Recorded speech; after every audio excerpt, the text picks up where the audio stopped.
ডেঙ্গুতে ২৪ ঘন্টায় ২ জনের মৃত্যু, হাসপাতালে ভর্তি ১৫৯ রোগী। চট্টগ্রামে বাড়ছে চিকুনগুনিয়ার প্রকোপ।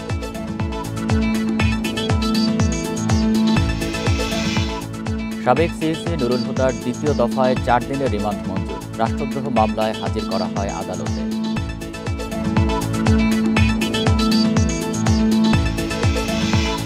প্রশাসনে খাপটি মারা হাসিনার লোকগুলোই বিতর্ক তৈরি করছে অভিযোগ রিজভী। এনবিআরে আন্দোলনকারীরা বিএনপির কেউ না।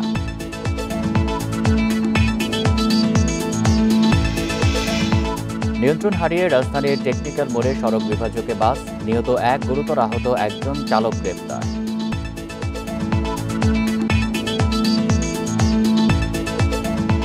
স্বাগত সংবাদ সন্ধ্যায়, আপনাদের সাথে আছি আমি আলী আশরাফ। শুনছিলেন শিরোনাম, যাচ্ছি পুরো খবরে। দেশে ডেঙ্গুতে একদিনে ২ জনের মৃত্যু হয়েছে। চলতি বছর এ নিয়ে ডেঙ্গুতে মোট ৪০ জন মারা গেছেন। স্বাস্থ্য অধিদপ্তরের নিয়মিত প্রতিবেদনে এই তথ্য জানানো হয়। স্বাস্থ্য অধিদপ্তর জানায়, বৃহস্পতিবার সকাল ৮টা থেকে শুক্রবার সকাল ৮টার মধ্যে হাসপাতালে ভর্তি হয়েছেন আক্রান্ত ১৫৯ জন। এর মধ্যে বরিশাল বিভাগে ১৬০ জন। এখন পর্যন্ত হাসপাতালে মোট ভর্তি ৯,২২২ জন। স্বাস্থ্য অধিদপ্তর আরও জানায়, দেশের সরকারি বেসরকারি হাসপাতালগুলোতে ২,০৬৪ জন ডেঙ্গু রোগী ভর্তি আছেন।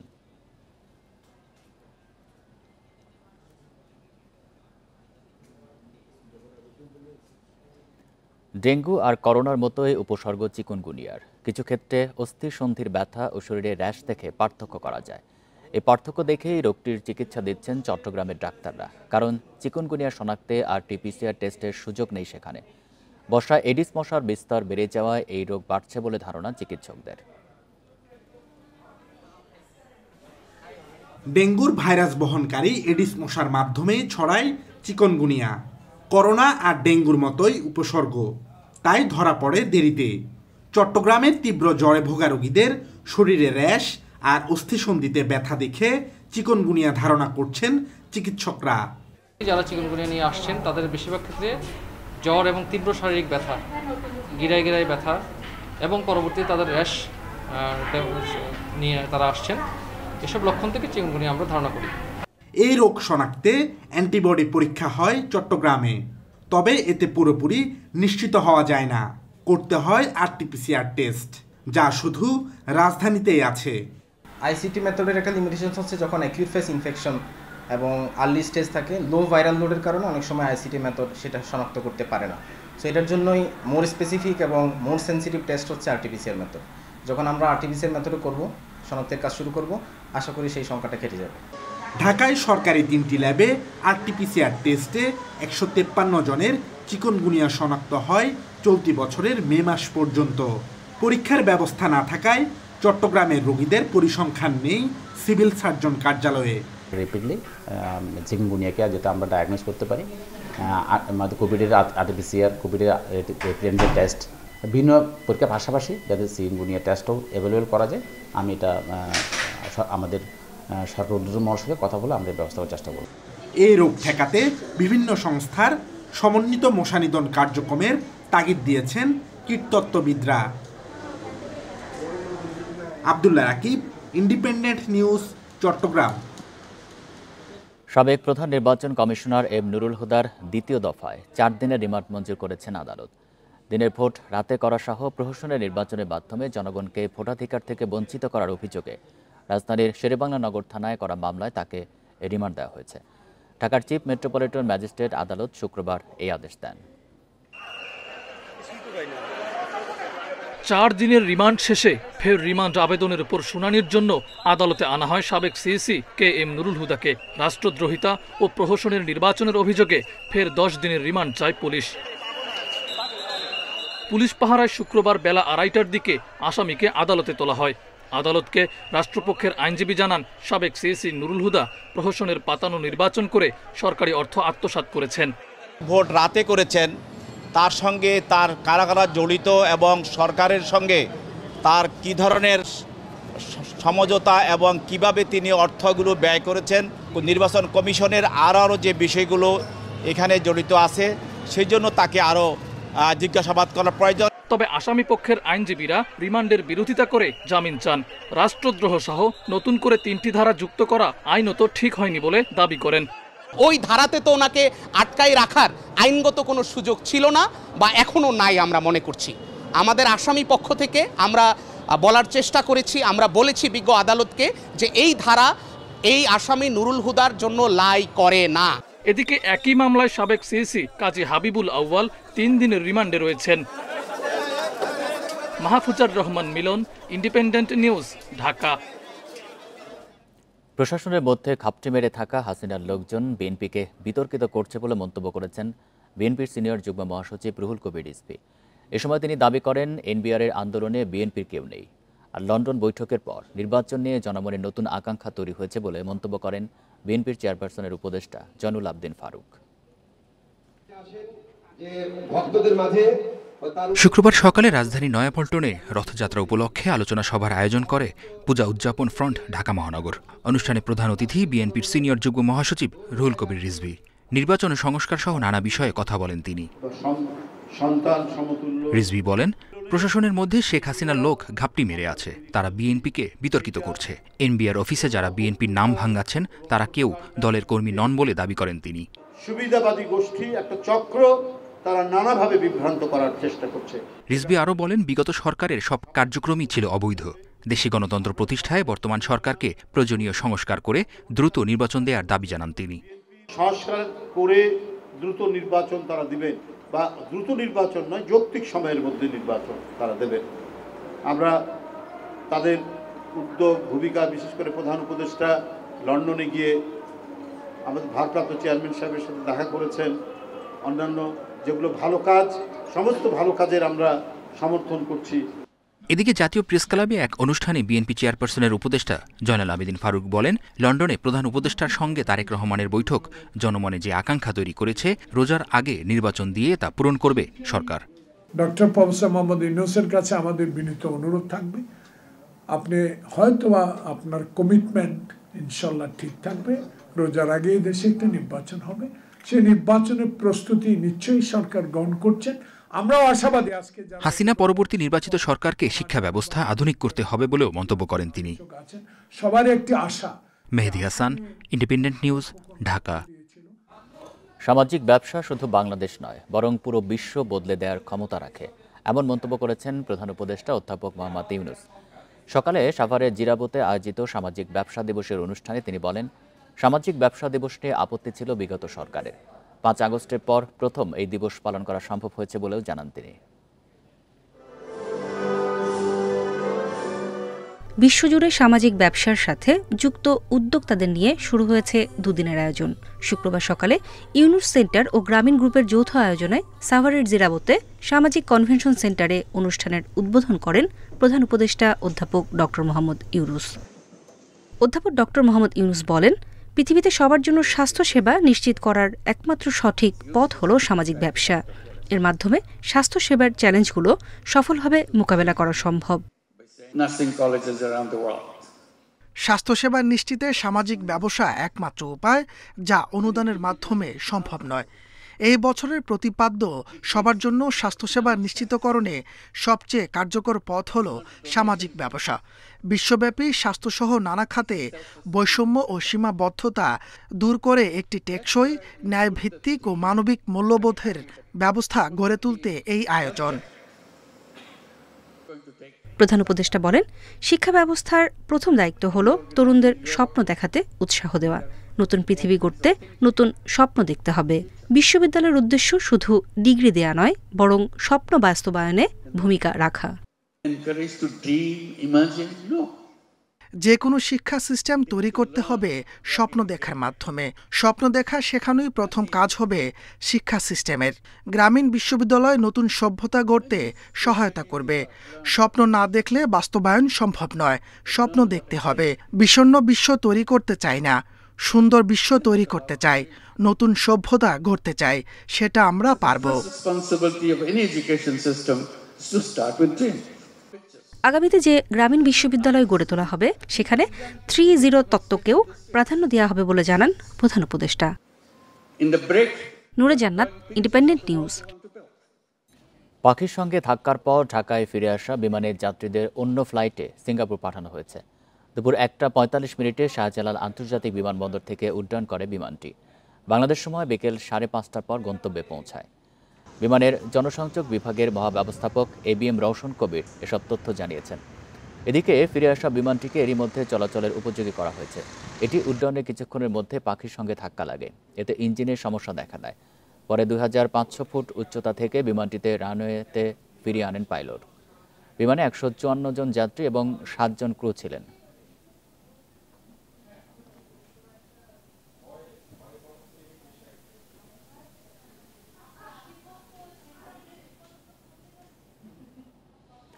রাজধানীর টেকনিক্যাল মোড়ে নিয়ন্ত্রণ হারিয়ে SB সুপার ডিলাক্স বাসের ধাক্কায় একজন নিহত ও একজন গুরুতর আহত হয়েছেন। বেলা 12টার দিকে এই দুর্ঘটনা ঘটে। দুর্ঘটনার সময় প্রত্যক্ষদর্শীরা জানান, জুমার নামাজের আগে ফাঁকা রাস্তায় বাসটি মাত্রাতিরিক্ত গতি নিয়ে আইল্যান্ডের উপরে উঠে যায়। এতে বাসের জন্য অপেক্ষারত 3 পথচারীর মধ্যে একজন বাসের চাকার নিচে পড়ে মারা যান। আরেকজনকে গুরুতর আহত অবস্থায় স্থানীয় হাসপাতালে ভর্তি করা হয়েছে। বাস চালককে গ্রেপ্তার করেছে মিরপুর মডেল থানার পুলিশ। তারা জানিয়েছে, দুর্ঘটনার সময় VIP মুভমেন্ট থাকায় রাস্তা ফাঁকা ছিল। তখনই বাসটি নিয়ন্ত্রণ হারায় এবং দুর্ঘটনা ঘটে।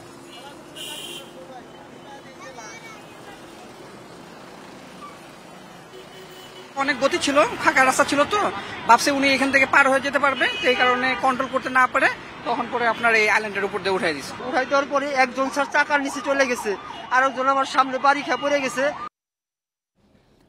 রাজধানী খিলক্ষেতে রেলের জমি থেকে মণ্ডপ সরানো নিয়ে বিভ্রান্তি ছড়ানো হচ্ছে বলে জানিয়েছেন রেল উপদেষ্টা মোহাম্মদ ফাউজুল কবির খান। সকালে এক বিবৃতিতে এই তথ্য জানান তিনি। বিবৃতিতে উপদেষ্টা জানান, গত বছর দুর্গাপূজার সময় কিছু ব্যক্তি পূর্ব অনুমতি ছাড়াই খিলক্ষেতে রেলের জমিতে একটি পূজা মণ্ডপ তৈরি করে। পূজা শেষে মণ্ডপটি সরিয়ে নেওয়ার শর্তে পূজা অনুষ্ঠানের অনুমতি দেওয়া হয়। আয়োজকেরা পূজা শেষে মণ্ডপ সরিয়ে নেওয়ার প্রতিশ্রুতিও দেন, কিন্তু পূজা শেষে বারবার বলা সত্ত্বেও তারা মণ্ডপটি সরিয়ে নেননি। উল্টো সেখানে স্থায়ী মন্দির প্রতিষ্ঠার উদ্যোগ নেন। বারবার নিষেধের পরও পূজার আয়োজকেরা তা আমলে নেননি। পরে দখলমুক্ত করতে সব আইনি প্রক্রিয়া মেনে বৃহস্পতিবার মণ্ডপটি সরিয়ে ফেলা হয়।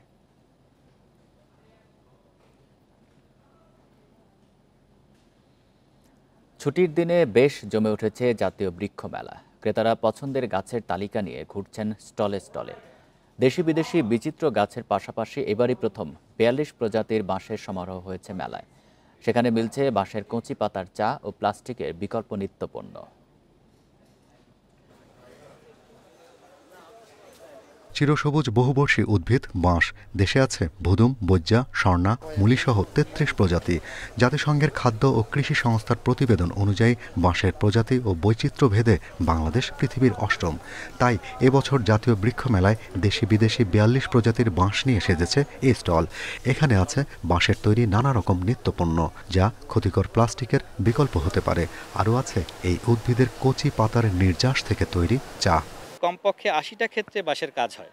বাঁশ থেকে বর্তমানে সুতা হচ্ছে, বাঁশ থেকে বিদ্যুৎ হচ্ছে, পেট্রোল হচ্ছে, বাঁশের যে চারকোল এটা দিয়ে সাবান তৈরি করা যায়, বিভিন্ন ক্ষেত্রে ব্যবহার হয়। এবং বাঁশের পাতা যেটা দেখালাম আমরা, বাঁশ পাতা এটা কিন্তু চমৎকার একটা পানীয়।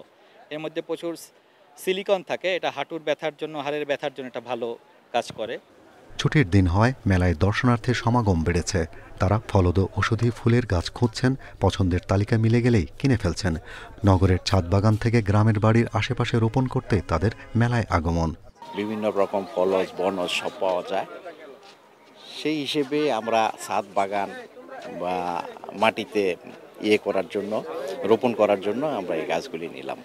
জাতীয় বৃক্ষ মেলায় ঘর সাজানোর গাছের চাহিদা বেশি থাকে। অল্প জায়গায় বেশি গাছের সমারোহ চায় ক্রেতারা। তাই চাহিদা অনুযায়ী সাইকাস, অর্কিড, অ্যাডেনিয়াম সহ বিচিত্র সব বনসাইয়ের সমারোহ আছে মেলার বেশ কিছু স্টলে। 120টা রকমের নতুন নতুন ফল গাছ আমরা এনেছি, যেগুলো সম্পূর্ণ পরীক্ষিত। আমরা সম্পূর্ণ গাছগুলো হচ্ছে আমাদের মাদার বাগানে এনে গাছগুলোকে ফল ধরায় এখন সেগুলো থেকে কলম তৈরি করে আমরা গ্রাহকদের কাছে দিচ্ছি। এবারের মেলায় প্লাস্টিকের ক্ষতিকর প্রভাব নিয়ে সচেতন করতে নির্মাণ করা হয়েছে একটি প্লাস্টিক দানব। পরিবেশ বান্ধব ব্যবহারযোগ্য পণ্যের সমারোহ নিয়ে স্টল করেছে পরিবেশ অধিদপ্তর। Shahriar Anirban, independent News, Dhaka. দেশে প্রথমবারের মতো লাভ বার্ড নিয়ে আয়োজন করা হলো প্রদর্শনীর। রাজধানীর মধুবাগে দিনব্যাপী আয়োজনে বিভিন্ন ব্রিডের লাভ বার্ড এক জায়গায় দেখতে পেয়ে উচ্ছ্বসিত পাখিপ্রেমীরা। আয়োজকেরা বলছেন, মানুষকে পাখি পালনে আগ্রহী করে তোলাই তাদের আয়োজনের উদ্দেশ্য। পাখি প্রেমীদের কাছে বেশ জনপ্রিয় প্রজাতি লাভ বার্ড, তাই শখের বশে অনেকেই পালন করেন এই পাখি। পাখি প্রেমীদের জন্য আকর্ষণীয় এক আয়োজন হয়ে উঠল রাজধানীর মধুবাগের এই প্রদর্শনী। পসরা বসেছে বিভিন্ন ব্রিডের লাভ বার্ডের। পাখিদের কলতানে মুখর হয়ে ওঠে প্রদর্শনী প্রাঙ্গণ। দেশে প্রথমবারের মতো এই আয়োজন করে love bird supporters of Bangladesh. প্রদর্শনীতে এসেছে green fisher, green opaline, red factor, green dilute opaline, pale fallow, ডান ফেলো সহ নানা ব্রিডের লাভ বার্ড। আমরা এখনো পাখি ওইরকম ভাবে চিনি না, বিশেষ করে নতুন যারা পাখি পালতেছে তারা আমরা জানি না যে কোন মিউটেশনটা কেমন বা কোনটার স্কেল ভালো, কোন জিনিসটা সুন্দর। তো এক্সিবিশন একটা এমন মাধ্যম যেটার মাধ্যমে আসলে মানুষজন জানতে পারে যে কোন পাখিটা ভালো। মিউটেশন সম্পর্কে অনেক কিছু শিখতে পারতেছি। তারপর আমার ভ্যারাইটি, পাখির যে অনেক ভ্যারাইটি যেগুলা আমার এভিয়ারিতে নাই সেগুলা দেখতেছি। বাজার থেকে কোনো দোকান থেকে ছাড়া যদি কোনো ব্রিডার থেকে কালেক্ট করে দেন যে কোনো মিউটেশন যে কোনো পাখি আপনি সুন্দরভাবে তারা পালতে পারবে, এটা তো কোনো রোগ ব্যাধির কোনো চান্সই নাই। শুক্রবার দিনব্যাপী এই আয়োজনে ভিড় করেন অসংখ্য পাখিপ্রেমী। 139টি খামার থেকে 247টি লাভ বার্ড আনা হয় প্রদর্শনীতে। আমাদের লাভ বার্ডে এত পরিমাণ মিউটেশন অনেকেই আমাদের ভিতরে জানে না, কোনটা ফিশার, কোনটা মাস্ক, কোনটা পাঁচনটা, কোনটা প্যাস্টেল, কোনটা পাই। ঠিক আমাদের পাখি যদি এরকম করি একসময় ভবিষ্যতে এটাও আমরা এক্সপোর্টে চলে যেতে পারবো। ঠিক আছে, এই কারণে এই অনুষ্ঠানটা করা আমাদের একসাথে। সামনে তো আমরা ইনশাল্লাহ আরও ভালো করার চেষ্টা করব, আরও ভালোভাবে করার চেষ্টা করব, আরও বড় পরিসরে করার চেষ্টা করব ইনশাল্লাহ। আগামীতে উন্মুক্ত স্থানে আরও বেশি লাভ বার্ড নিয়ে বড় পরিসরে প্রদর্শনী করতে চান আয়োজকরা। বন ইবনে কামাল, ইন্ডিপেন্ডেন্ট নিউজ, ঢাকা। দেশের বিভিন্ন জায়গায় চলছে সনাতন ধর্মাবলম্বীদের ধর্মীয় উৎসব রথযাত্রা। এ উপলক্ষে অনেক স্থানে বসেছে গ্রামীণ মেলাও। বিকেলে ঢাকার ধামরায় ঐতিহ্যবাহী যশোমাধবের রথযাত্রা উদ্বোধন করেন স্বরাষ্ট্র উপদেষ্টা জাহাঙ্গীর আলম চৌধুরী। পরে হাজারো ভক্ত রথ টেনে মাধববাড়ি থেকে যাত্রাবাড়ি নিয়ে যায়। এর আগে সকালে গাজীপুর শহরের রথখোলায় হাজারো পুণ্যার্থীর রথটানের মধ্য দিয়ে শুরু হয় উৎসব। এ উপলক্ষে আয়োজিত মেলায় নাগরদোলা সহ নানা পণ্যের পসরা নিয়ে বসেছে দোকানিরা। নেত্রকোনায় 9 দিনব্যাপী রথযাত্রা উপলক্ষে শহরের আখড়া মন্দিরে পূজা অর্চনা সহ নানা আয়োজন রয়েছে। রথযাত্রা উপলক্ষে কাসর, উলুধ্বনি ও ঢাকের বাদ্যে মুখরিত কুয়াকাটার মন্দির প্রাঙ্গণগুলো। বিকালে বর্ণাঢ্য শোভাযাত্রা সহ নানা আয়োজন রয়েছে রথযাত্রা উপলক্ষে। বাগেরহাটের শ্রী শ্রী রাধা গোবিন্দ মন্দির রথযাত্রায় অংশ নেয় হাজারো ভক্ত। 4-5 বছর ধরে এখানে আসছি, অনেক মানুষ হয় এখানে। রথ টান সেটা সবাইকে নিয়ে ফ্যামিলি সবার সাথে আসছি, আনন্দ উল্লাসে এমনিতে রথ টানটা উপভোগ করতে। আজকে আমাদের শুভ উদ্বোধন অনুষ্ঠান। আমাদের উল্টোলট হবে 9 দিনের দিন 5 জুলাই শনিবার, আর মেলাটা হবে প্রায় 1 মাস ব্যাপী। ব্যাংক খাতে খেলাপি ঋণ লাগামহীনভাবে বাড়ছে। বাংলাদেশ ব্যাংকের তথ্য বলছে, পুনঃতফসিল করা ঋণের কিস্তি সময় মতো পরিশোধ না করা, খেলাপি ঋণের সুদ যোগ হওয়া সহ 5 কারণে খেলাপি বাড়ছে। বিশ্লেষকরা বলছেন, ঋণ দেওয়ার আগে যাচাই বাছাই করা এবং ঝুঁকিপূর্ণ খাতগুলোতে ঋণ দেওয়া থেকে বিরত থাকতে হবে। পাশাপাশি খেলাপিদের বিরুদ্ধে আইনানুগ ব্যবস্থা নেওয়ার তাগিদ তাদের। গেল আওয়ামী লীগ সরকারের আমলে ব্যাংকিং খাতের দুর্নীতি, অনিয়ম ও লুটপাটের চিত্র এখন প্রকাশ পাচ্ছে, যার কারণে খেলাপির পরিমাণ বাড়ছে প্রতি প্রান্তিকে। বাংলাদেশ ব্যাংকের তথ্য মতে গত ডিসেম্বরে খেলাপি ঋণ ছিল 3,45,000 কোটি টাকা, যা মার্চ শেষে বেড়ে হয়েছে 4,20,000 কোটি টাকা, যা বিতরণ করা ঋণের 24% বেশি। বাংলাদেশ ব্যাংক বলছে, মেয়াদি ঋণ খেলাপির সময় পুনর্নির্ধারণ, বড় অঙ্কের ঋণ শ্রেণীকৃত হওয়া, চলতি ঋণ নবায়ন না হওয়া, পুনর্তফসিল করা ঋণের কিস্তি যথাসময়ে পরিশোধ না হওয়া এবং বিদ্যমান খেলাপি ঋণের ওপর সুদ যোগ হয়ে বেড়েছে খেলাপির পরিমাণ। ব্যাংকগুলো ডিউ ডিলিজেন্স ফলো করে ঋণ বিতরণ করেনি। তারা অনেক ঋণ বিতরণ করেছে তাদের পলিটিক্যালি মোটিভেটেড হয়ে, যদি সর্বদা ঋণ নিয়মাচার ফলো করেই তারা ঋণ বিতরণ করতো, অনুমোদন করতো এবং বিতরণের পর যদি সর্বদা সুপারভিশন করতো, তবে এই পর্যায়ে কখনোই আসতো না। খেলাপি ঋণের 71% রাষ্ট্রায়ত্ত ও বেসরকারি 10টি ব্যাংকের। শীর্ষে রয়েছে জনতা ব্যাংক, যার খেলাপির পরিমাণ 70,845,000 কোটি টাকা। ইসলামী ব্যাংক 47,611 কোটি টাকা খেলাপি হয়ে দ্বিতীয় অবস্থানে রয়েছে। বিশ্লেষকরা বলছেন, রাজনৈতিক প্রভাবের কারণে সবচেয়ে বেশি ক্ষতি হয়েছে ব্যাংকিং খাতে। খেলাপি ঋণ আদায়ের সমঝোতা সহ আইনি পদক্ষেপ নিচ্ছে ব্যাংকগুলো। আমরা আপ্রাণ চেষ্টা করতেছি, বাট এমন একটা পর্যায়ে চলে গেছিল এদের ভিতরে যে টাকা অবধি দিতে হবে না, এই জিনিসটা যে তাদের ভিতরে ঢুকে গেছে, এইটা তাদের ওইখান থেকে ফিরে আনাটা তাদেরকে এখন তারা বুঝতে হবে। তখন কেস হচ্ছে, আমি কয়েকজন তো জেলেও গেছে। নামি বেনামি অনেক লোন নিয়ে রেখেছেন, কাজের বুয়ার নামে আপনি লোন নিয়েছেন। এই যে ইসলামী ব্যাংকে অনেকে তো ড্রাইভারের নামে লোন, কাজের বুয়ার নামে লোন, এরকম তো আছে। এমনকি লোক নিয়োগ দেওয়া হয়েছে এই কন্ডিশনে যে তোমার বেতন পাবা, সব ঠিক আছে, অফিসে আসতে হবে না, কিন্তু ন্যাশনাল আইডিটা আমি ব্যবহার করি। ঋণ আদায়ে কঠোর পদক্ষেপ গ্রহণ ও সরকারের সদিচ্ছা ছাড়া ব্যাংক খাত ঘুরে দাঁড়ানো কঠিন বলে মনে করেন খাত সংশ্লিষ্টরা। Shafil Alam Sujan, Independent News, Dhaka. রাজনৈতিক অস্থিরতা ও ব্যাংক খাতে তারল্য প্রবাহ কম থাকায় গত বছর ক্ষুদ্র ও মাঝারি শিল্প বা এসএমই খাতে মোট 2,14,418 কোটি টাকা ঋণ বিতরণ হয়েছে, যা আগের বছরের তুলনায় 6.5% কম। সংশ্লিষ্টরা জানান, কম খরচে বেশি কর্মসংস্থান হওয়ায় উন্নয়নশীল দেশে এসব খাতে ঋণ বিতরণে জোর দেওয়া হয়। কেন্দ্রীয় ব্যাংকও বেশ আগে থেকে এই খাতে ঋণ বিতরণ বাড়াতে নানা উদ্যোগ নিয়ে আসছে।